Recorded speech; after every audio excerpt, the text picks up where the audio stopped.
Hello everyone. तो 90 days में क्या नीट क्रैक कर सकते हैं? काफ़ी मन में थॉट्स आते होंगे और आपने ऐसी वीडियोस भी देखी होंगी कि भैया 90 डेज में यहाँ से पढ़ लो, ये कवर कर लो, वो पढ़ लो तो आपका सिलेक्शन हो जाएगा। बट कहीं ना कहीं सच्चाई ये है, हम अपने एक्सपीरियंस से कह सकते हैं कि अगर 90 डेज में आपको सिलेक्शन चाहिए तो सबसे पहली सबसे बड़ी जंग होती है आपकी खुद से। आपकी जो साइकोलॉजी है, आपकी जो माइंडसेट है, अगर आपने उसको ठीक कर लिया, वो सबसे बड़ा एलिमेंट है अगर आपको नीट में सिलेक्शन चाहिए 90 डेज में। तो इस वीडियो में हम इस हिडन चीज़ को अच्छे से एक्सप्लोर करेंगे। हमारे साथ एक्सपीरियंस अनअकैडमी के फैकल्टीज हैं जिन्होंने बहुत सारे स्टूडेंट्स को पढ़ाया है, बहुत सारे स्टूडेंट्स का सिलेक्शन करवाया है, और जो ये हिडन पॉइंट है इसी को हम हाईलाइट करेंगे और आपको बताएंगे कि इस वीडियो में अपनी साइकोलॉजी को कैसे जीतें, अपने माइंडसेट को कैसे रिजिड कर लें जो आपको सिलेक्शन दिलवाएगा। तो रितु मैम, आप मुझे बताओ कि इतने आपने स्टूडेंट्स को पढ़ाया है तो बहुत ज़्यादा नेगेटिविटी आ जाती है आखिरी 90 डेज में, तो सबसे ज़्यादा मोस्ट कॉमन फियर क्या रहता है, क्या साइकोलॉजी रहती है स्टूडेंट्स की? इस टाइम तक आते आते ना हम लोग पहले ही डिसाइड कर लेते हैं कि हमारा सिलेक्शन होगा कि नहीं होगा। और ये बात ये नहीं कि सिर्फ बच्चे कर लेते हैं, जब मैं बच्ची थी मैंने भी कर लिया था इस टाइम तक यार कि ऐसे तो नहीं हो पाएगा। तो हार से पहले हार मान जाना, एक्चुअल बैटल को फेस करने से पहले ही हार मान जाना, ये सबसे बड़ा रोड़ा है किसी भी इंसान की सक्सेस को लेके। क्यों स्टूडेंट्स की क्यों बात करें हम लोग। बिल्कुल बिल्कुल। मैम आप बताओ। सिर्फ मैम देखो, होता है ना, कई बारी हम कुआं खोद रहे हैं, पानी निकलने वाला है, और जब बस निकलने वाला होता है उस समय कई बारी बच्चा हार मान जाता है।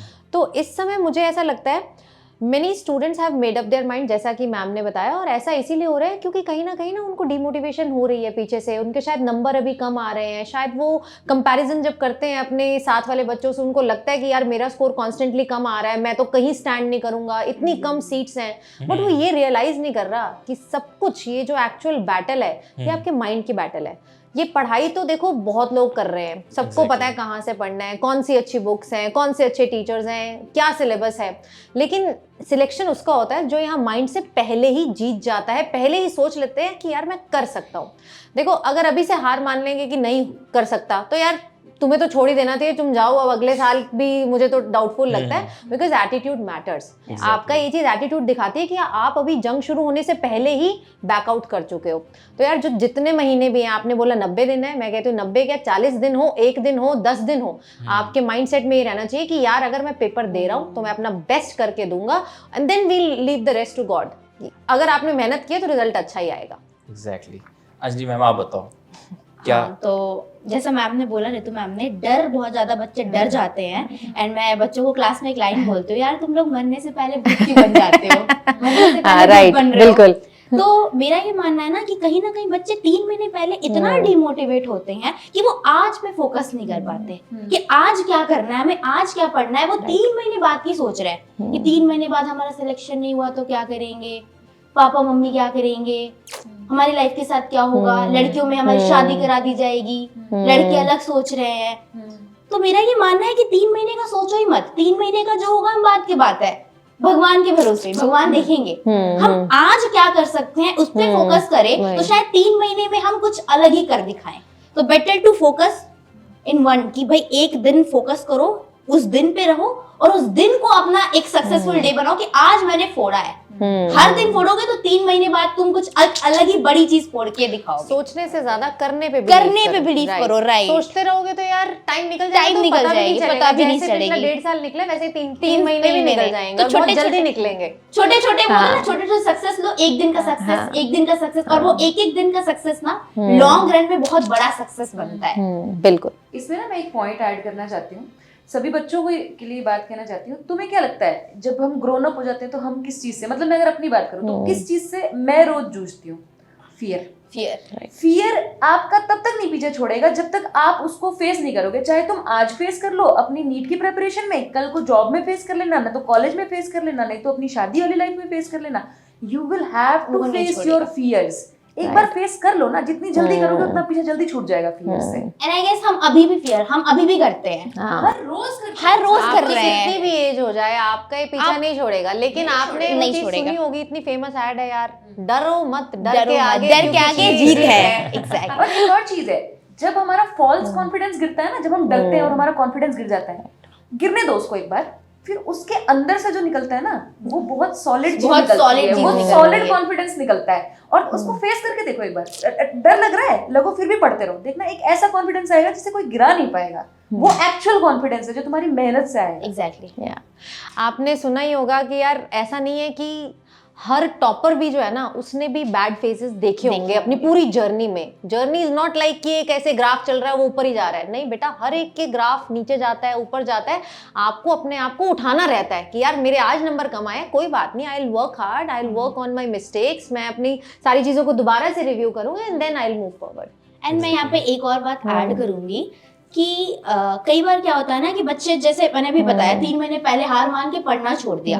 बट मैंने बहुत एक महान शख्स की वीडियो देखी थी, उन्होंने बोला था कि अगर आप जर्नी के फ्रूट से ज्यादा महत्वपूर्ण होता है कि जर्नी आपने कितनी मेहनत करी, जर्नी को कैसे जिए आप। अगर आप हर दिन मेहनत करना सीख जाओ, नो मैटर, अगर एक मैं वर्स्ट केस में बोल रही हूँ आपने नहीं किया, एग्जाम क्रैक नहीं हुआ, बट जो आपने मेहनत करना सीखा ना, ये जिंदगी भर आपके साथ रहेगी और कहीं ना कहीं किसी ना किसी रूप में तो आपके काम आने ही वाली है। देखो सेटिस्फेक्शन आना चाहिए कि एग्जाम जब खत्म होता है ना तब तुम्हें ये लगना चाहिए कि यार मेरे हाथ में जितना था ना मैं उतना कर चुका हूँ।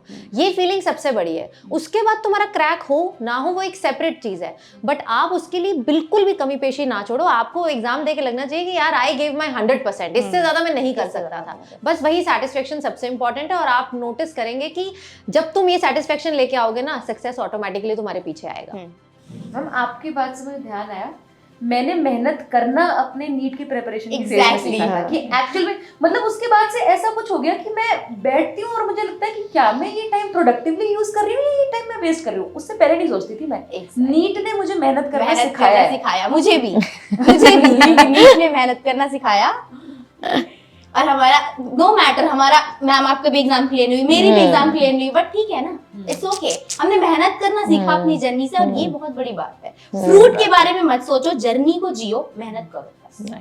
सो गाइस हम बात कर रहे हैं कि लास्ट 3 महीने में 4 महीने में माइंडसेट कैसा होना चाहिए और कैसा होता है जनरली बच्चों का। तो आयुष से पूछते हैं जो खुद आईआईटी के स्टूडेंट है कि उनके लास्ट 3 मंथ्स कैसे रहे हैं। आयुष, मैं आपको बिल्कुल ऑनेस्टली बताता हूँ, जब मैं क्लास 11th में था ना तो आई वॉज वेरी ब्राइट, और मैं बहुत, जैसे ना हर एक नीट एस्पिरेंट जैसे होता है, बहुत पैशनेट था कि भाई फोड़ कर रख देंगे, आईआईटी बॉम्बे जाएंगे, आईआईटी दिल्ली जाएंगे। और सच्ची बताऊं कुछ टाइम तक वो हुआ भी। देन अगेन जो अनफॉर्चुनेट चीजें होती हैं, रिलेशनशिप, डिस्ट्रैक्शंस, पेरेंट्स से लड़ाई, मिसअंडरस्टैंडिंग, पता नहीं क्या क्या हो गया, and I literally wasted my whole 2 years। सही से पढ़ा, कोशिश करी, 1 घंटा पढ़ा, 2 घंटा पढ़ा, सब वेस्ट कर दिया। अब जब बच्चे 3 महीने थे ना, मन में एक ही थॉट आता था, मैं डिजर्व नहीं करता आईआईटी जाना।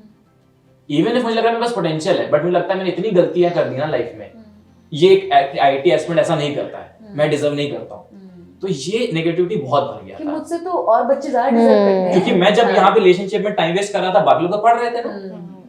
एक्चुअली ये भी गलत चीज होती है, हमको लगता है हम टाइम वेस्ट कर रहे हैं, बाकी सब पढ़ रहे हैं, एक्चुअल में बाकी लोग भी टाइम वेस्ट कर रहे होते हैं, बट हम अपने आप को बहुत नीचा मान लेते हैं। फिर मैम देखो, फिर जब 3 महीने, जब 3 से कहूँ 2 महीने अराउंड बचे थे, देन आई रियलाइज्ड कि भाई अब बहुत हो गया। 2 महीने जब बचे थे, मैं लिटरली हर दिन, सच बोलूंगा, 10 घंटे पढ़ाई किया, सब कुछ भूल भाल गया, क्या रिजल्ट आएगा क्या नहीं आएगा। ये मैंने ना अपना चैलेंज ले रखा था, जैसे 5 पे का ना जेल पेन आता था, चैलेंज था 2 महीने के लिए, हर दिन इस पेन की एक रिफिल खत्म करके रहूंगा। हमारे में बायो नहीं होती थी, मैथ्स होती थी, फिजिक्स, केमिस्ट्री, मैथ्स, इतने क्वेश्चन प्रैक्टिस करूंगा एवरी डे, जब तक पेन खत्म नहीं हो जाएगा तब तक करता रहूंगा। 10 घंटे में पेन खत्म हो जाता था। और मैं आपको ना डंके की चोट पे अपने पर्सनल लाइफ एक्सपीरियंस से कह सकता हूँ, आपकी लाइफ का जो बेस्ट फेज है उससे जस्ट पहले लाइफ का वर्स्ट फेज आता है। आपने वो पार कर लिया ना दोस्त, आपकी लाइफ का बेस्ट फेज आ जाएगा। This is how the nature works. तो मैंने जब वो वर्स्ट फेज कर लिया ना, उसके बाद मुझे बेस्ट फेज, मेरे को अपना आईआईटी मिला। उसके बाद वो जो एक सपना था, मैं लिटरली जब मैं भी ड्रॉपर हूँ, फर्स्ट टाइम मेरा भी आईआईटी नहीं निकला था।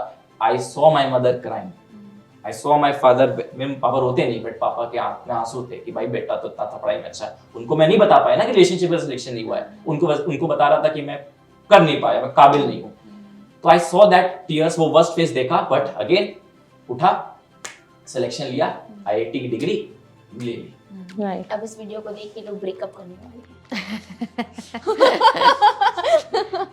ब्रेकअप इज वन चैलेंज, और भी बहुत सारे चैलेंज होते हैं बहुत बच्चों के सारे साथ। कई बार challenge। उनकी फैमिली सपोर्ट नहीं कर रही होती है, मतलब मोटिवेशन नो डाउट बच्चा बाहर कब खोजता है, जब शायद वो खुद मोटिवेटेड नहीं है और उसके आसपास ऐसे आसपास लोग के नहीं है जो उसको शायद negative इतना, environment यस, नेगेटिव एनवायरनमेंट। सबसे जैसे कुछ पेरेंट्स का क्या होता है, जैसे मैंने कोई गलती करी, कुछ पेरेंट्स कहते हैं कोई बात नहीं बेटा, हाँ। कुछ पेरेंट्स होते हैं अबे तुमसे तो हो ही नहीं पाता, हटो। या ये ना एक्चुअली बहुत गलत पेरेंटिंग हो जाती है हाँ, कि मतलब not to question anyone, but कई बारी ना बच्चे को आपसे, आप क्योंकि सबसे ज्यादा आपने 16 साल उस बच्चे के साथ वक्त बिताया, आप जितना उस बच्चे को जानते हैं उतना कोई नहीं जानता, और जो चीज आप बोलते हैं, पेरेंट जो बोलते हैं, बच्चा उसको बहुत जल्दी ट्रस्ट कर लेता है। ट्रस्ट कर लेता तो है। अगर हम कभी भी नेगेटिव वर्ड निकालेंगे कि Exactly। बेटा आप इसको छोड़ दो, कुछ और कर लो, बीएससी कर लो, तुमसे नहीं बीडीएस हो कर पाएगा। लो, और तुमसे नहीं अपनों हो की बातें पाएगा, ना ज्यादा डिमोटिवेट हर्ट करती हर्ट करती कर है। जाती हैं और वो बहुत ज्यादा, डिमोटिवेट कर बहुत ज्यादा। जाती है। एक कहीं ना कहीं हाँ। आप जब किसी एग्जाम की प्रिपरेशन कर रहे हो तो एक पॉजिटिव एनवायरनमेंट का होना उतना ही इम्पोर्टेंट है। बहुत कितनी बार important होता है ना, हम अपनी मम्मी से पूछते हैं हो जाएगा ना सिलेक्शन, हाँ, हाँ, मैं मेहनत बिल्कुल। कर रहा हूँ ना, हो जाएगा ना, हाँ। वो हाँ हाँ करते रहते हैं, पता उनको भी नहीं है बट वो हाँ करते रहते हैं, अच्छा लगता है दिल को। तो है ही। वही है, सारा खेल माइंडसेट का है, सारा खेल आपके एटीट्यूड का है। तो आप अपने अराउंड बेटा उन्हीं लोगों से सराउंड करो जितना पॉसिबल हो सकता है, जो आपको इस जर्नी में थोड़ा मोटिवेट करते हो। मोटिवेट करें। और जब हमें कोई नेगेटिव वर्ड्स बोलता है, हाँ। हम उसको बहुत जल्दी यकीन कर लेते हैं। Exactly। अगर 10 लोग हमें प्रेज कर रहे हैं, हम उसको लगता है क्या यार मैं इस प्रेज के लायक हूँ, नहीं नहीं यार ये तो मेरा मन रखने के लिए बोल रहे हैं। लेकिन एक बंदे ने गलत बोल दिया, यार ये इसको पता है, ये सच बोल नेगेटिविटी रहा है। सबसे ज्यादा तो अट्रैक्ट भाई, करती है ना। हाँ, इतना क्या प्यार है हमें। हाँ। बिल्कुल सही बात है। बट जो इसमें ओवरकम कर गया वो जीत जाता है लाइफ में। सही बात। बिल्कुल। तो अपने लास्ट और सबसे इफेक्टिव चीज पे आते हैं मैम, आपने इतने स्टूडेंट्स को पढ़ाया है, पर्सनली आप कुछ ऐसे स्टूडेंट्स को जानते होंगे जिन्होंने आखिरी मोमेंट में जेन्युइनली उखाड़ा है, बहुत लो फेज से उठ के उन लोगों ने सिलेक्शन पाया है, मैं उनके बारे में जानना चाहता हूँ। स्टूडेंट से ज्यादा ना मुझे अपनी क्लासमेट का एग्जांपल याद आता है, क्योंकि वो ना बिल्कुल मेरे सामने सामने, क्योंकि मैं भी तो उस टाइम पढ़ती थी ना, तो बहुत आई ही- रिलेट। हाँ, बहुत करीबी एग्जांपल है वो। सो जो स्टूडेंट्स इस वक्त सबसे, मतलब मुझे लगता है जो सबसे ज्यादा किसी स्टूडेंट को तोड़ता है ना, वो गिल्ट होती है कि भैया मैंने नहीं किया, पहले ऐसा कर दिया, ये कर दिया, तो अब शायद मेरे लिए नहीं बननी है ये चीजें।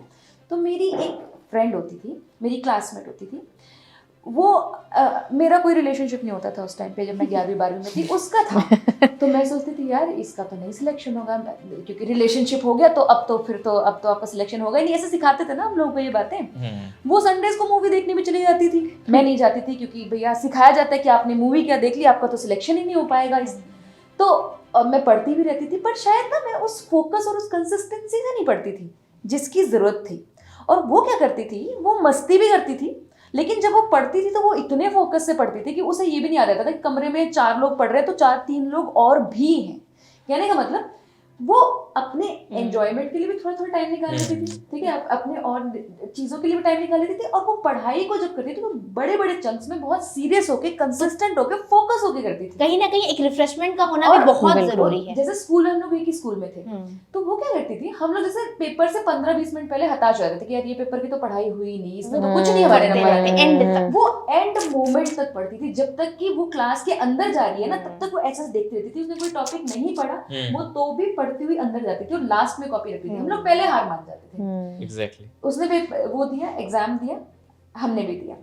पहली काउंसलिंग में नहीं हुआ उसका, दूसरी काउंसलिंग में नहीं हुआ उसका, तीसरी काउंसलिंग में लास्ट में एंड में जाकर उसको एमबीबीएस की सीट मिली। तो वहां से मेरे को ये चीज पता चली, अपने से ज्यादा उसके एग्जाम्पल से मैंने ये चीज सीखा कि अगर आप लगे रहते हो, अगर आप लास्ट तक हार नहीं मानते हो, तो more often than not you find that success. Exactly. और आखिरी 3 महीने में ऐसा रिवर्स साइकोलॉजी होती है, आखिरी 3 महीने में जहाँ सबसे ज्यादा पढ़ना होता है ना, स्टूडेंट वहाँ पे सबसे सबसे कम कम पढ़ता है पढ़ते हैं। पूरे इसका साल एक में। एग्जांपल मैं आपको बताती हूँ। एक मेरा स्टूडेंट होता था, ही वाज एनटीएससी टॉपर। उसने 10th, मतलब बहुत ब्राइट स्टूडेंट है, 10th में उसने एनटीएससी का स्टेज 2 भी निकाल लिया। उसको पूरा था कि यार मैं तो आईआईटी दे दो मुझे, चाहे नीट दे दो, मेरा तो हो ही जाएगा। मतलब ये ओवर कॉन्फिडेंस था उसमें। और उसने ये जो 2 साल है वो इस ओवर कॉन्फिडेंस में ही पढ़ाई की कि मैं तो एनटीएससी टॉपर हूँ और मेरा सीबीएसई में भी बहुत अच्छा रैंक आया, मैं बहुत अच्छा नीट में फाड़ूंगा। बट आप रियलाइज नहीं करते कि जिस दिन आपको थोड़ा सा भी ओवर कॉन्फिडेंट या फिर अंडर कॉन्फिडेंट, कुछ भी ले लो, ओवर कॉन्फिडेंट हुआ ना, वही चीज आपको सबसे ज्यादा नुकसान देगा। यूज्ड टू बी लाइक सारे मॉक टेस्ट मैं दे दूंगा, बहुत अच्छा स्कोर करूंगा। इनिशियली उसने करा भी, इनिशियली उसने एक साल 11th में बहुत अच्छा स्कोर किया, बट जैसे 12th आई ना, अब 11th में तो बहुत कम बच्चा सीरियस होता है, 12th में जो जनता पहले सीरियस नहीं थी वो भी अब सीरियस हो जाती है। तो उस टाइम धीरे धीरे उसका डाउनग्रेड शुरू हुआ एंड उसे पता भी नहीं चला कि पूरी 12th में बिकॉज ऑफ ओवर कॉन्फिडेंस उसका सिलेक्शन नहीं हुआ। And then he came to me, he cried a lot कि मेरे पेरेंट्स ने सोचा कि यार ये बच्चा आज तक स्कूल में टॉप करके आया है, कैसे इस बच्चे का फर्स्ट अटेम्प्ट में नीट में क्रैक नहीं हुआ। देन ही अगेन चाहता तो उस टाइम हार मान सकता था कि यार नहीं, बट देन उसने हिम्मत दिखाई, अगले साल फिर तैयारी की। थोड़ा सा ना एक टॉपर को बहुत फील होता है जब वो ड्रॉपर बनता है। उसके साथ के एवरेज बच्चे एमबीबीएस में एडमिशन ले चुके हैं और अभी वो एज अ ड्रॉपर घूम रहा है। ठीक है, फ्रस्ट्रेशन है, फेस करना पड़ता है और होगी ये मान के चलो बेटा, प्रेशर है इस फील्ड में, फ्रस्ट्रेशन है इस फील्ड में, बट ये आपकी तैयारी हो रही है। क्योंकि जब आप डॉक्टर बन जाएंगे ना, डॉक्टर बनने के बाद आपको बहुत सारा प्रेशर फेस करना होता है। So this is a kind of preparation. तो उसने वो सारी जर्नी पूरे फ्रस्ट्रेशन में बिताई। कभी कभी आके डिस्कस भी करता था कि मैम मतलब सबका हो गया, एक माइंड में आता है ना बीच बीच में कि यार पता नहीं मेरा हो पाएगा नहीं, मैं क्या मुंह दिखाऊंगा, सबने बोला इतना इंटेलिजेंट है, मेरे पेरेंट्स क्या मुंह दिखाएंगे, but then eventually he did and आज वो एक अच्छे मेडिकल कॉलेज में है। तो यार तुम्हारे भी लाइफ में जर्नी में लोज आए होंगे और शायद अभी भी लो फेज चल रहा होगा, but the thing matters is कि आने वाले आप 90 दिन किस हिसाब से अपना स्पेंड करते हैं और क्या एनर्जी के साथ अपना इनपुट देते हैं इसमें। अंजलि आप बता रहे थे एक स्टूडेंट की। मैं जस्ट बता रही थी, मेरे भी क्लासमेट थी, क्लासमेट ने एक्चुअली कोचिंग मेट बोलेंगे उसको। तो मेरे साथ कोचिंग में मैं भी नीट की प्रिपरेशन कर रही थी, सामने वाली भी नीट की प्रिपरेशन कर रही थी। तो उसके ना उसको एक साथ जॉन्डिस हुई, देन लीवर इन्फेक्शन हुआ। लिटरली 2 महीने उसने कोचिंग नहीं किए हैं। मैं बच्चों के कमेंट्स देखती हूँ, मैम मेरा 1 महीना वेस्ट हो गया, मैं बीमार थी, क्या मैं कर पाऊंगी, क्या मैं हो पाएगा, मेरा ये हो पाएगा। उस लड़की की डेडिकेशन मैंने देखी, मतलब हम उसको देख के डिप्रेस्ड हो जाते थे। वो 2 महीने कोचिंग नहीं आई है, उसके बाद जब वो आई है ना, एक टीचर जाते हैं या फिर दूसरे टीचर आते हैं तो उनके बीच में 5 मिनट का गैप मिलता है। उस 5 मिनट में वो देखती नहीं थी आसपास कौन है, उस 5 मिनट में भी 4 सम्स बनाई पड़ी है। एक मिनट का यूज आखिरी के महीने में, मतलब एक लिटरली, मतलब मैं कह सकती हूँ ना, लोग ऐसे डायलॉग देते एक उसने सच में एक मिनट का इस्तेमाल किया था। हम देख के डिप्रेस्ड हो रहे हैं उसको कि भाई ये लड़की अगर ऐसा मैंने नाम ऐसा she used to do कि भाई रुक जाओ अभी मुझे पढ़ने दो। तो उसने 2-2 मिनट 1-1 मिनट को नहीं छोड़ा, 5 मिनट की गैप में भी 5 सम्स बनाती थी वो, और उसने फोड़ लिया। वो आज कैलकाटा के बहुत बेस्ट टॉप मेडिकल कॉलेज में है, कैलकाटा मेडिकल कॉलेज। वो कैलकाटा का बेस्ट मेडिकल कॉलेज है, वो वहाँ पे है। 2 महीने बर्बाद, 3 महीने फाड़ दिया उसने लिटरली। तो हो जाता है सिलेक्शन। तो ये 2-2 1-1 महीने जो बर्बाद हो जाते हैं और आप बच्चे रोने लगते हो, 1 महीने बर्बाद हो गए, 2 महीने बर्बाद हो गए, 11th बर्बाद, 12th बर्बाद, पढ़ाई नहीं करी। मत सोचो, जितने समय बचे हैं ना, उसके एक मिनट को निचोड़ लो और फिर देखो क्या होता है। फिर कुछ ना कुछ तो बढ़िया निकल के आएगा ही आएगा। इसकी गारंटी तो मैं देती हूँ क्योंकि मैंने इतने लाइव एग्जांपल्स देखे हैं। ये तो सबसे बेस्ट वाला था जो मैंने बताया अभी। So that's it for this video guys, and I hope आपको पसंद आया होगा, आपको मज़ा आया होगा, आपको कुछ इंसाइट्स मिले होंगे। और अगर आप ये वीडियो रात को देख रहे हो या कभी भी देख रहे हो, आपको एक इंस्पिरेशन मिली होगी कि भाई क्या माइंडसेट चाहिए और खुद से जीतना सबसे ज़्यादा ज़रूरी है अगर नीट को क्रैक करना है। और लास्ट में आपको पर्सनल एक्सपीरियंस से बता रहा हूँ, कुछ भी सक्सेस मिलने से पहले नेचर विल टेस्ट यू। एक बार नेचर आपका टेस्ट लेगी, आपको प्रूव करना पड़ेगा कि हाँ मैं ये डिजर्व करता हूँ या करती हूँ ये सक्सेस। तो अगर आपके साथ वो ऐसा डिफिकल्ट फेस आ रहा है, वो नेचर की टेस्टिंग है दोस्त। सक्सीड कर जाना, लड़ते रहना, डेफिनेटली नीट क्रैक होगा। Thank you guys, thank you so much.